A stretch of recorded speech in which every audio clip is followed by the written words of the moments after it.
আলহামদুলিল্লাহি রাব্বিল আলামিন ওয়াসসালাতু ওয়াসসালামু আলা খাতামিন নাবিয়্যিন আম্মা বা'দ ফাআউযু বিল্লাহি মিনাশ শাইতানির রাজীম বিসমিল্লাহির রহমানির রহিম আসসালাতু ওয়াসসালামু আলাইকা ইয়া রাসূলাল্লাহ ওয়া আলা আলিকা ওয়া আসহাবিকা ইয়া হাবিবাল্লাহ আসসালাতু ওয়াসসালামু আলাইকা ইয়া নবিয়াল্লাহ ওয়া আলা আলিকা ওয়া আসহাবিকা ইয়া নূরাল্লাহ। মাদানী চ্যানেলের দর্শক শ্রোতা, আমি আপনি অবগত আছি আমার গোসে পাক রহমতুল্লাহ তাআলা আলাইহি এর মাস। এই মাসে আমার গোসে পাক রহমতুল্লাহ তাআলা আলাইহি এর বিভিন্ন জীবনী বিভিন্ন দিক নিয়ে আমরা আলোচনা করে থাকি। আজকেও তার ব্যতিক্রম নয়। আজকে আমরা শ্রবণ করব আমার গোসে পাক রহমতুল্লাহ তাআলা আলাইহি এর দর্স ও তাদরিস অর্থাৎ শিক্ষা প্রদান এবং পাঠদান সম্পর্কে। সুবহানাল্লাহ। আসুন না আমরা এই সম্পর্কে বিস্তারিত শোনার শ্রবণ করার পূর্বে আমরা একটা দুরুদে পাকের ফজিলত আমরা শ্রবণ করে নিই। হ্যাঁ, মদিনার তাজদার রাসূলদের সরদার হুজুর সাল্লাল্লাহু তাআলা আলাইহি ওয়াসাল্লাম ইরশাদ করেন, ইয়া আইয়ুহান নাসু ইন্না আনজাকুম ইয়াউমাল কিয়ামাহ মিন আহওয়ালিহা ওয়া মাওয়াতিনিহা আকসারুহুম আলাইয়া সালাতান ফি দারিদ দুনিয়া। সুবহানাল্লাহ।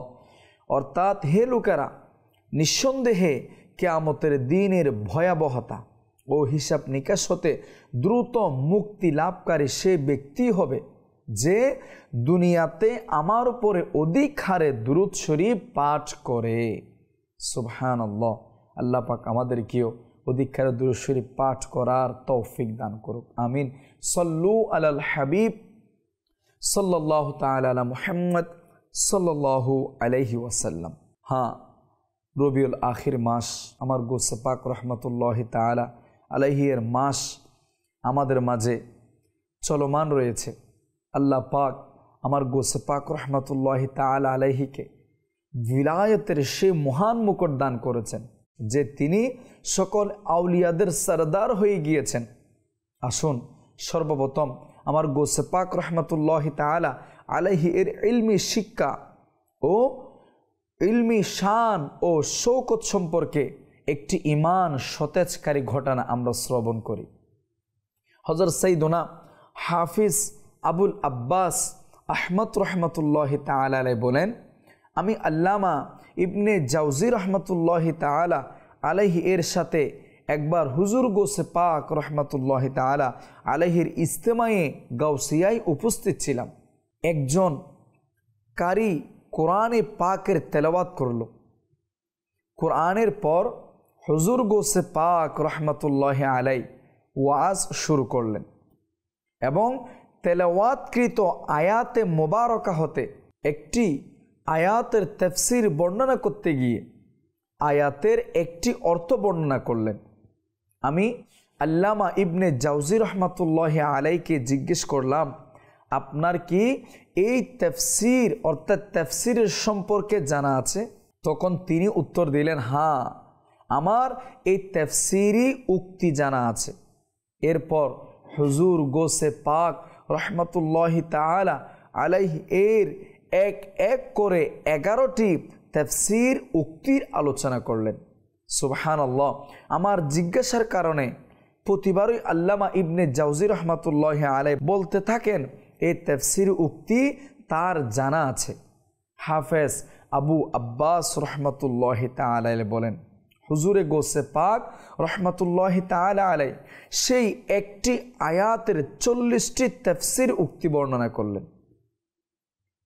সুবহানাল্লাহ। এবং প্রতিটি উক্তির বর্ণনাকারীর নামও বর্ণনা করলেন। সুবহানাল্লাহ। কিন্তু 11টি তাফসীরের পর থেকে প্রতিটি তাফসীর সম্পর্কে আমার জিজ্ঞাসার উত্তরে আল্লামা ইবনে জাওজি রহমতুল্লাহ আলাইহি না বুধক মাথা নাড়তে থেকে বলেন, এই তাফসীর আমার জানা নেই। আল্লাহু আকবার। প্রিয় মাদানী চ্যানেলের দর্শক শ্রোতা, এই ঘটনা দ্বারা হুজুর গোসে পাক রহমতুল্লাহ তাআলা আলাইহি এর জ্ঞানের স্তর ও মর্যাদার উচ্চতা সুস্পষ্টভাবে অনুভব করা যায়। সুবহানাল্লাহ। তিনি রহমাতুল্লাহি আলাইহি একই সময়ে একটি আয়াতে মুবারকার 40টি তাফসীর বর্ণনা করেন, যার মধ্যে 29টি তাফসীর আল্লামা ইবনে জাওজি রহমাতুল্লাহি আলাইহির জানাও ছিল না। অথচ আল্লামা ইবনে জাওজি রহমাতুল্লাহি আলাইহি সে সময়ের অনেক বড় আলিম ও ইমাম ছিলেন। তিনি ইলমে কোরআন, ইলমে হাদিস, ইলমে ফিকহ, ভূগোল শাস্ত্র, চিকিৎসা শাস্ত্র, ইতিহাস, তাফসীর, ইলমে নাহু, জ্যোতির্বিদ্যা, গণিত শাস্ত্র, সাহিত্য এবং নাহু ইত্যাদি বিদ্যা ছাড়াও বহুবিধ বিষয়ে কিতাব প্রণয়ন করেছেন। সুবহানাল্লাহ। তার প্রণীত কিতাবের সংখ্যা 300-এরও অধিক বলা হয়ে থাকে। আল্লাহু আকবার। তোর মধ্যে কিছু কিতাব বিভিন্ন খণ্ডে বিভক্ত, আবার কতগুলি একক পুস্তিকা রয়েছে। ইমাম ইবনে কুদামা হাম্বলি রহমতুল্লাহ আলাই বলেন, ইমাম ইবনে জাওজি রহমতুল্লাহ আলাই আপন যুগে ওয়াজ ও বক্তব্যের ইমাম ছিলেন। বিভিন্ন বিষয়ে খুবই সুন্দর সুন্দর কিতাব রচনা করেছেন, পাঠদানও করতেন এবং তিনি হাফিজুল হাদিসও ছিলেন। সুবহানাল্লাহ, আল্লাহু আকবার। হাফিজুল হাদিস, হাফিজুল হাদিস ছিলেন। মাদানী চ্যানেলের দর্শক শ্রোতা, আমি আপনি কি জানি হাফিজুল হাদিস কাকে বলা হয়? আসুন আমরা শুনি। যার থেকে 1 লক্ষ হাদিস শরীফ মুখস্থ, না শুধু মুখস্থ নয়, একেবারে সনদ সহকারে যার থেকে 1 লক্ষ হাদিসে পাক মুখস্থ, তাকে হাফিজুল হাদিস বলা হয়। সুবহানাল্লাহ। কিন্তু যুগের এত বড় ইমাম হওয়ার পরেও আল্লামা ইবনে জাওজি রহমতুল্লাহ আলাই হুজুর গোসে পাক রহমতুল্লাহ তাআলা আলাইহি এর বর্ণনাকৃত 40টি তাফসীর উক্তির মধ্যে মাত্র 11টি সম্পর্কে জানতেন, যা দ্বারা হুজুর গোসে পাক রহমতুল্লাহ আলাইহির জ্ঞানের সমুদ্রের গভীরতার অনুমান করা যেতে পারে। সুবহানাল্লাহ। সেজন্যই তো আমরা বলি সুলতানে विलायत गोसे पाक, दरियाए करामत गोसे पाक, वलियों पे हुकूमत गोसे पाक, फरमाओ हिमायत गोसे पाक, मरहबाया गोसे पाक, मरहबाया गोसे पाक, मरहबाया गोसे पाक। सल्लू अलल हबीब सल्लल्लाहु ताला আলা মুহাম্মদ সাল্লাল্লাহু আলাইহি ওয়াসাল্লাম। মাদানী চ্যানেলের দর্শক শ্রোতা, হ্যাঁ আমি আপনি শ্রবণ করছিলাম আমার গোসে পাক রহমতুল্লাহ তাআলা আলাইহি এর দর্স এবং তাদরিস, শিক্ষা প্রদান, পাঠদান। সুবহানাল্লাহ। এই সম্পর্কে বড় চমৎকার ওয়াকিয়া আমি আপনি শ্রবণ করেছি এবং প্রথম ঘটনা থেকেই আমরা বুঝতে পেরেছি আমি আপনার গোসে পাক রহমতুল্লাহ তাআলা আলাইহি এর জ্ঞানের গভীরতা কতটুকু ছিল। আল্লাহু আকবার। হ্যাঁ, শেখ ইমাম আবু আবদুল্লাহ বিন আহমদ বিন কুদামা রহমতুল্লাহ আলাই বলেন, শেখুল ইসলাম সুলতানুল আউলিয়া মুহিউদ্দিন সৈয়দ আব্দুল কাদের জিলানী রহমতুল্লাহ আলাই ইলম অর্জনের জন্য অনেক চেষ্টা করেছেন। তার ইলমের গভীরতা কেনই এত হবে না? এই ইলম অর্জন করার জন্য কি কষ্টের সম্মুখীন হয়েছেন আমার গোসে পাক। তিনি বলা হচ্ছে, কিতাবের মধ্যে এসেছে, তিনি সেই সময়কার অনেক ওলামা ও যুগের মাশায়েখে কেরামের কাছ থেকে ইলম অর্জন করেন। যুগের মাশায়েখ ও আউলিয়াদের সংস্পর্শে থাকেন, যার ফলে তিনি আপন যুগের ওলামা ও মাশায়েখদের মধ্যে সবচেয়ে উচ্চ মর্যাদায় অধিষ্ঠিত হয়েছেন। সুবহানাল্লাহ। জ্ঞান অর্জনের জন্য তিনি অনেক দুঃখ ও কষ্ট সহ্য করেছেন। অবশেষে তিনি দুনিয়াবি কার্যক্রম থেকে সম্পর্ক ছিন্ন করে আল্লাহ পাকের শরণ ও ওয়াজ ও নসিহতে লিপ্ত হয়ে যান। সর্বযুগে তার ফজিলত ছড়িয়ে পড়ল, দ্বীনের মর্যাদা তার কারণেই প্রকাশ হয়ে গেল, ইলমের পদমর্যাদা তার কারণে বৃদ্ধি পেতে লাগলো এবং শরীয়তের শক্তি তার কারণেই ক্ষমতা লাভ করতে থাকে। ওলামাদের অনেক বড় দল তার দিকে ধাবিত হয় এবং তার শাগরিদ হওয়ার সৌভাগ্য অর্জন করে। অনেক ফকির দরবেশ, বড় বড় ওলামা এবং উচ্চ মর্যাদা সম্পন্ন পীরানে ইজামগণও তার কাছ থেকে খিলাফত লাভের সৌভাগ্য অর্জন করেছেন। হ্যাঁ, কেনই বা আমার গৌসে পাক রহমতুল্লাহি তাআলা আলাইহি এর জ্ঞানের ইলমের মর্যাদা হবে না? এত কষ্ট সহ্য করেছেন, যেভাবে ইলম অর্জন করেছেন, তদ্রূপ ইলম পাঠদান করতে গিয়ে শিক্ষকতা, ওয়াজ, নসিহত, তাদরিস, দরস, বয়ানের মধ্যেও আমার গৌসে পাক রহমতুল্লাহি আলাইহি এর অবদান অনন্য ছিল।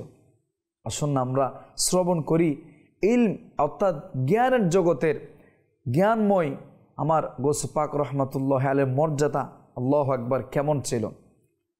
আমার গৌসে পাক রহমতুল্লাহি আলাইহি ইলমি মর্যাদাটা কেমন ছিল, আসুন আমরা শ্রবণ করি। হযরত সাইয়্যিদুনা শেখ মুহাম্মদ বিন ইয়াহইয়া আত-তাদফি রহমতুল্লাহি আলাইহি বলেন, যখন তিনি রহমতুল্লাহি আলাইহি ইলম অর্জন করা সমাপ্ত করলেন, তখন তিনি দার্স ও পাঠদান এবং ফতোয়া প্রদানের মাধ্যমে উচ্চ মর্যাদার অধিকারী হলেন। যেভাবে এই ইলম অর্জন করার ক্ষেত্রেও উচ্চ মর্যাদায় ছিলেন, পাঠদানের ক্ষেত্রেও, ওয়াজ, নসিহত, দার্স এর ক্ষেত্রেও আমার গৌসে পাক রহমতুল্লাহি আলাইহির সেই মর্যাদা অনেক বেশি ছিল, উঁচু থেকে উঁচু ছিল। আল্লাহু আকবার। আর এর পাশাপাশি মানুষের মাঝে ওয়াজ, নসিহত এবং ইলম ও আমল প্রচারের কাজে ব্যস্ত হয়ে পড়েন। সুতরাং সারা দুনিয়া থেকে ওলামা ও সুফিগণ তার দরবারে ইলম অর্জনের জন্য উপস্থিত হতেন। সেই যুগে বাগদাদে তার মতো কেউ ছিল না। তিনি রহমতুল্লাহি আলাইহি ইলমের জ্ঞানের সমুদ্র ছিলেন। তার ইলমে ফিক, ইলমে হাদিস, ইলমে তাফসীর, ইলমে নাহু এবং ইলমে আদব ইত্যাদির বিষয়ের উপরে দক্ষতা ছিল। যখন তাকে তার উস্তাদরা ইলমে হাদিসের সনদ দেন, তখন বলতে লাগলো, হে আব্দুল কাদের। কি বলেছে? উস্তাদগণ বলেছেন, বলতে লাগলেন, হে আব্দুল কাদির, হাদিসের সনদ নামক জিনিসটি তো আমরা আপনাকে দিচ্ছি। আল্লাহু আকবার। কিন্তু আসলে হাদিসের অন্তর্নিহিত অর্থ ও মর্ম বোঝা তো আমরা আপনার কাছ থেকেই শিখেছি। সুবহানাল্লাহ, আল্লাহু আকবার। প্রিয় মাদানী চ্যানেলের দর্শক শ্রোতা, আমার গৌসে পাক রহমতুল্লাহি আলাইহির ইলমের গভীরতা, ইলমে তাফসীর, ইলমে হাদিস, ইলমে ফিক, ইলমে নাহু, ইলমে সরফ, আল্লাহু আকবার, প্রায় অনেক বিষয়ে আমার গৌসে পাক রহমতুল্লাহি তাআলা আলাইহি এর তত্ত্বাবধানে আমার গৌসে পাক রহমতুল্লাহি আলাইহি অর্জন করেছেন। হুজুর গৌসে পাক রহমতুল্লাহি আলাইহির ইলমে দ্বীন প্রচারের উৎসাহ এমনভাবে ছিল যে তিনি তার সময়কে একেবারে নষ্ট করতেন না এবং ইলমি কাজেই বেশিরভাগ ব্যস্ত থাকতেন। অনন্য শহরের ছাত্ররাও তার প্রশংসা এবং জ্ঞান ও প্রজ্ঞার দক্ষতার চর্চা শুনে তার খিদমতে ইলমে দ্বীন অর্জন এবং তার ফয়েজ ও বরকত অর্জনের জন্য উপস্থিত হতেন। হ্যাঁ, তিনি ইলম ও আমলের এমন অনুসারী ছিলেন যে যারাই তার কাছে ইলমে দ্বীন অর্জনের জন্য আসতো, তারা খালি হাতে ফিরত না। আসুন তার ইলম ও আমল এবং দরস পাঠদানের আরও অনন্য বৈশিষ্ট্য সম্পর্কে আমরা শ্রবণ করি। আমার গৌসে পাক রহমতুল্লাহি আলাইহির ইলমি খিদমত সম্পর্কে আমরা শ্রবণ করি। হযরত সাইয়্যিদুনা কাজী আবু সাঈদ মুবারক রহমতুল্লাহি আলাইহি এর বাগদাদে একটি মাদ্রাসা ছিল। তিনি সেখানে ওয়াজ ও নসিহত এবং ইলম অর্জনকারীদের পাঠদান করতেন। যখন কাজী সাহেব হুজুর গৌসে পাক রহমতুল্লাহি আলাইহি এর ইলম ও আমলি, দয়া, উৎকর্ষতা এবং বিচক্ষণতার চর্চা শুনলেন, তখন কাজী সাহেব নিজের মাদ্রাসা তার অধীনে করে দিলেন। অতঃপর লোকেরা যখন তার দয়া ও উৎকর্ষতা এবং ইলমি দক্ষতার চর্চা শুনল, তখন অধিকাংশ মানুষ তার দরবারে ইলমে দ্বীন অর্জন করার জন্য উপস্থিত হতে থাকে। সুবহানাল্লাহ। যখনই আমার গোসে পাক রহমতুল্লাহি তাআলা আলাইহি এর দরবারে যারা উপস্থিত থাকতেন ইলমে দ্বীন অর্জন করার জন্য, আল্লাহু আকবার, বাহজাতুল আসরার প্রণেতা হযরত আল্লামা নুরউদ্দিন আবুল হাসান আলী শাতনুফি রহমতুল্লাহি আলাইহি বলেন, হযরত সাইয়্যিদুনা শেখ আব্দুল কাদের জিলানী রহমতুল্লাহি আলাইহি 13টি বিষয়ের উপরে জ্ঞান গর্ব বয়ান করতেন। তার মাদ্রাসায় আলিয়ায় লোকেরা তার কাছ থেকে তাফসীর, হাদিস, ইলমে কালাম ইত্যাদি পাঠ করতেন। দুপুরের পূর্বে এবং পরে দুই সময়ই লোকদের তাফসীর, হাদিস, ফিক, কালাম, উসুল এবং নাহু পড়াতেন। আর জোহরের পর তিনি তাজবিদ ও কিরাআত সহকারে কোরআনে কারীম পড়াতেন। সুবহানাল্লাহ। প্রাণপ্রিয় মাদানী চ্যানেলের দর্শক শ্রোতা, আমার গোসে পাক রহমতুল্লাহি তাআলা আলাইহির জ্ঞান, ইলমের জ্ঞানের সমুদ্র ছিলেন। আল্লাহু আকবার। আমার গোসে পাক রহমতুল্লাহি আলাইহি যেভাবে ইলম অর্জন করেছেন এবং সেভাবে এটাকে দরস দেওয়া, তাদরিসি করা, পাঠদান দেওয়া, ছাত্রদেরকে পড়ানো এবং এই অন্যান্য যত মানুষ আছে তাদেরকে তাজবিদ সহকারে কোরআনে পাকের শিক্ষা দেওয়া, এটা আমার গোসে পাক রহমতুল্লাহি আলাইহির জীবনের অনন্য শিক্ষা। আল্লাহ পাক আমাদেরকে নসিব করুন। আল্লাহ পাক আমার গোসে পাক রহমতুল্লাহি তাআলা আলাইহি এর সাদকায় আমাদেরকে আল্লাহ পাক ইলমে নাফিয়া, ইলমে আতাই, ইলমে লদুনি আল্লাহ পাক আমাদেরকে নসিব করুন। আমার গোসে পাক রহমতুল্লাহি আলাইহির ইলম সমূহ থেকে বাস আমাদের কলবের মধ্যে যেন সেই একটু ঝটকা আল্লাহ পাক আমাদেরকে অর্পণ করে, আমাদেরকে দান করে। আমিন। প্রিয় মাদানী চ্যানেলের দর্শক শ্রোতা, আসুন না শ্রবণ করছিলাম আমার গোসে পাক রহমতুল্লাহি তাআলা আলাইহির দরস, তাদরিস, পাঠদান সম্পর্কে। আমার গোসে পাক রহমতুল্লাহি আলাইহি পাঠদান যখন ছাত্রদেরকে পড়াতেন তখন আমার গোসে পাক রহমতুল্লাহি আলাইহির অবস্থা কেমন ছিল, আমার গোসে পাক রহমতুল্লাহি আলাইহি ছাত্রদের প্রতি কেমন ভালোবাসা পোষণ করতেন, কেমন ভালোবাসতেন ছাত্রদেরকে, কেমন সহানুভূতি প্রদর্শন করতেন। আসুন আমরা শ্রবণ করি। হুজুর গোসে পাক রহমতুল্লাহি আলাইহি ইলম ও আমলের অনুসারী এবং খুবই উত্তম চরিত্রের অধিকারী ছিলেন।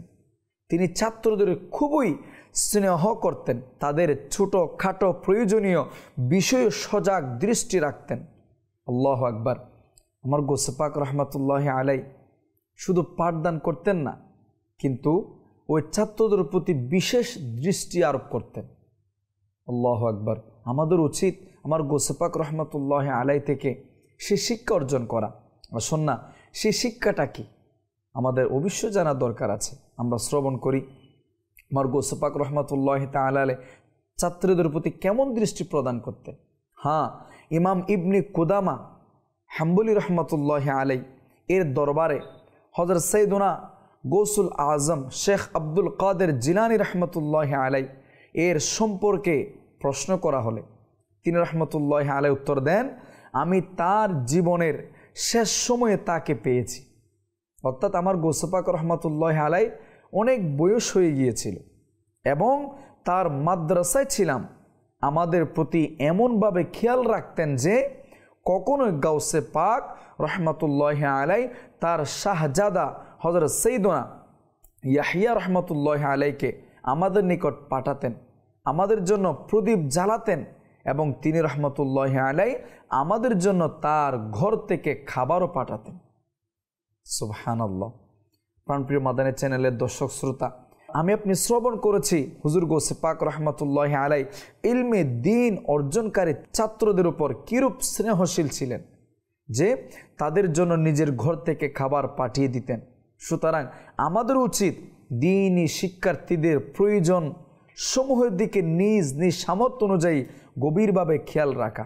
যেমন যাদের সামর্থ্য আছে, বিশেষ করে গরিব ছাত্রদের জন্য দ্বীনি কিতাব, পোশাক, ঋতু অনুযায়ী খাবার প্রয়োজনীয় ব্যবস্থা গ্রহণে আল্লাহ পাকের সন্তুষ্টি অর্জন এবং অন্যান্য ভালো ভালো নিয়ত সহকারে নিজের অংশ মিলিয়ে দ্বীনের সাহায্যকারীদের সারিতে আমরাও অন্তর্ভুক্ত হয়ে যাই। কেননা কে জানে, হতে পারে এই নেক কাজের বরকতে পাক পরওয়ারদিগার আমাদের উপর সর্বদার জন্য সন্তুষ্ট হয়ে যাবেন। হ্যাঁ, কে জানে, হতে পারে এই নেক কাজের বরকতে আমরা চূড়ান্ত ক্ষমার সম্মান পেয়ে যাব।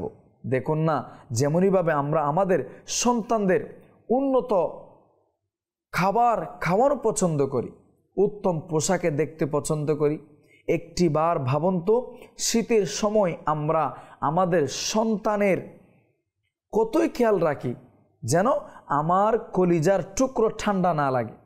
আল্লাহু আকবার। আমার সন্তানের শরীর এমন যে না সামান্য ঠান্ডা বাতাস সহ্য করতে পারে, না গরম বাতাসের সামান্য ঝাপটা।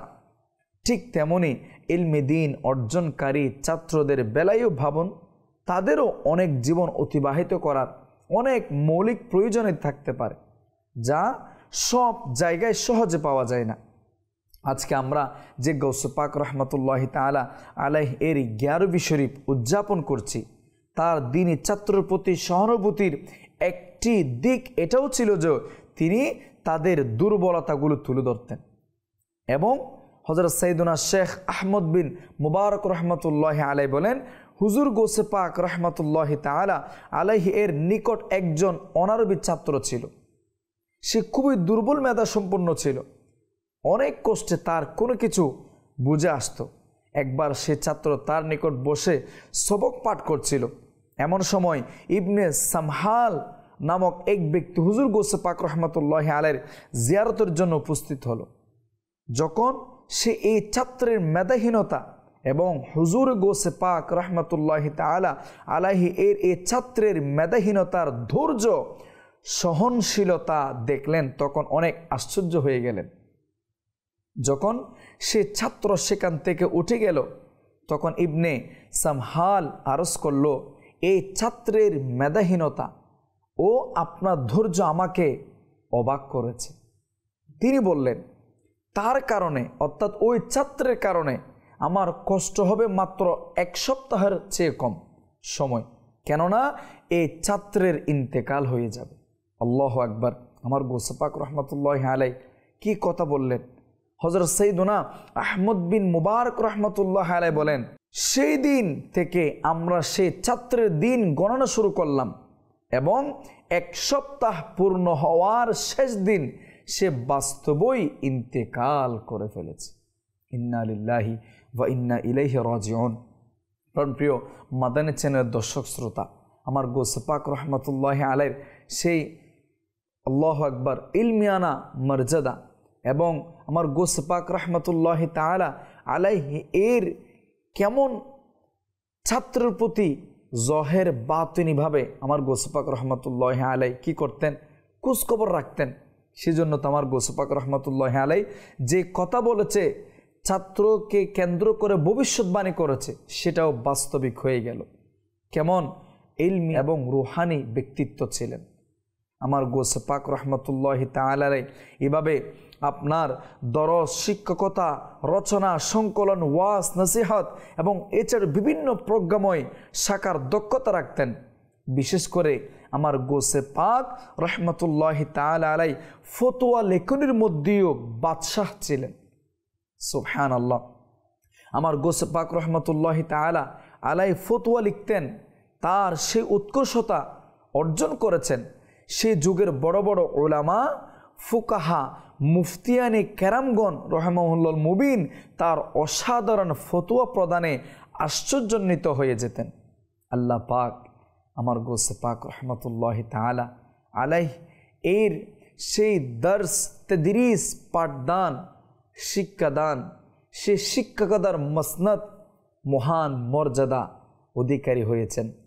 আমার গৌসে পাক রহমতুল্লাহি তাআলা আলাইহি এই ইলমিয়ানা মর্যাদার সাদাকায় আল্লাহ পাক আমাদের সবাইকে ইলমে নাফিয়া আমাদেরকেও দান করুক। আমাদেরকেও আল্লাহ পাকের মারিফাত এবং ইলম আমরাও অর্জন করতে পারি। আমার গৌসে পাকের সাদাকায় আল্লাহ পাক আমাদেরকে তৌফিক ইনায়ত করুক। আমিন বিজাহিন নবীল আমিন সাল্লাল্লাহু তাআলা আলাইহি ওয়াসাল্লাম। মাদানী চ্যানেল দর্শক শ্রোতা, আজ এতটুকু পর্যন্ত। ইনশাআল্লাহুল করিম আগামী পর্বে আমার গোসপাক রহমতুল্লাহি তাআলা আলাইহি এর জীবনের অন্য একটি গুরুত্বপূর্ণ বিষয় নিয়ে আপনাদের সম্মুখে হাজির হব। ততক্ষণ পর্যন্ত আপনারা ভালো থাকুন, সুস্থ থাকুন, মাদানী চ্যানেল বাংলা দেখতে থাকুন। সল্লু আলাল হাবিব সাল্লাল্লাহু তাআলা আলা মুহাম্মদ সাল্লাল্লাহু আলাইহি ওয়াসাল্লাম।